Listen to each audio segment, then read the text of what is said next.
Hello viewers, সকলকে জানাই good evening. আজ আমি চলে গেছিলাম মাছ বাজারে। সেখান থেকে নিয়ে এসেছি দুটি সামুদ্রিক মাছ। চলুন এই দুটি সামুদ্রিক মাছের রেসিপি আজ আপনাদের সাথে শেয়ার করি। এগুলিকে ধুয়ে ভালো করে পরিষ্কার করে নিয়েছি। এবার এর মধ্যে দিয়ে দেব লবণ আর হলুদ।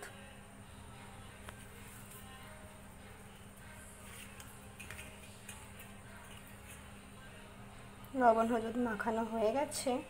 এবার কড়াইয়ের মধ্যে দিয়ে দেব সরিষার তেল। তেল আমার গরম হয়ে গেছে। এবার মাছগুলি কি ভেজে নেব।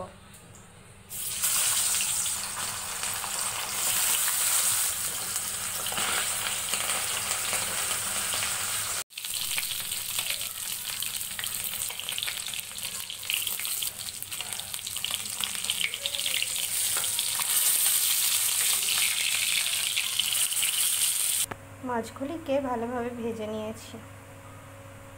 এই রান্নাটিতে আমি ব্যবহার করব কাঁচা লঙ্কা, পেঁয়াজ কুচি, ধনিয়া পাতা, টমেটো, আদা কুচি আর 4 কোয়া রসুন।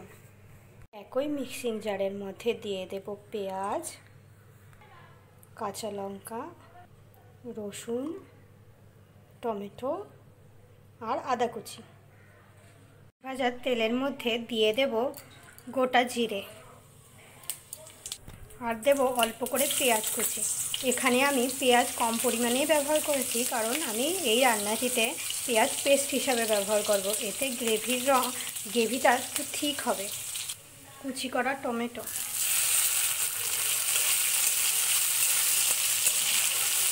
এবার এর মধ্যে দিয়ে দেব পেস্ট করে রাখা মশলাটা।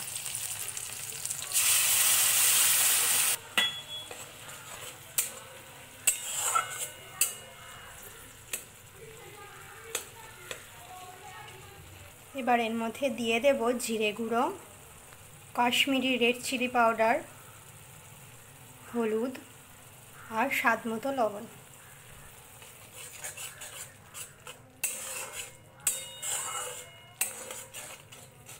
মশলাটা ভালোভাবে কষিয়ে নেব।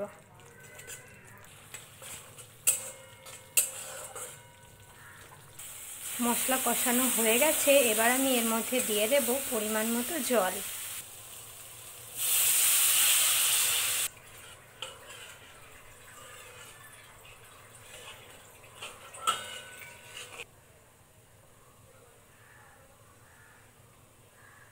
জলটাকে ভালোভাবে ফুটতে দেব, এতে কাঁচা মশলার গন্ধ দূর হবে।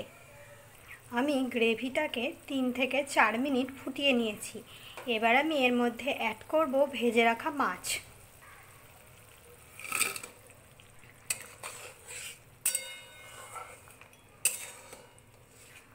মাছ দিয়ে লো হিটে 4 মিনিট ফুটিয়ে নেব। 4 মিনিট লো হিটে ফোটানো হয়ে গেছে। এবার আমি এর মধ্যে দিয়ে দেব ধনিয়া পাতা কুচি।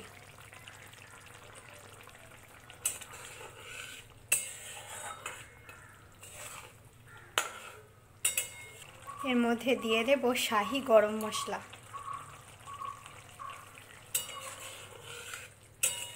এক মিনিট লো হিটে ফুটিয়ে নেব।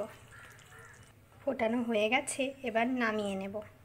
রেডি আমাদের সামুদ্রিক মাছের রেসিপি। যদি এই রান্নাটি আপনাদের ভালো লেগে থাকে তবে একটি লাইক করে দেবেন আর আপনার বন্ধুবান্ধবের সাথেও শেয়ার করে দেবেন।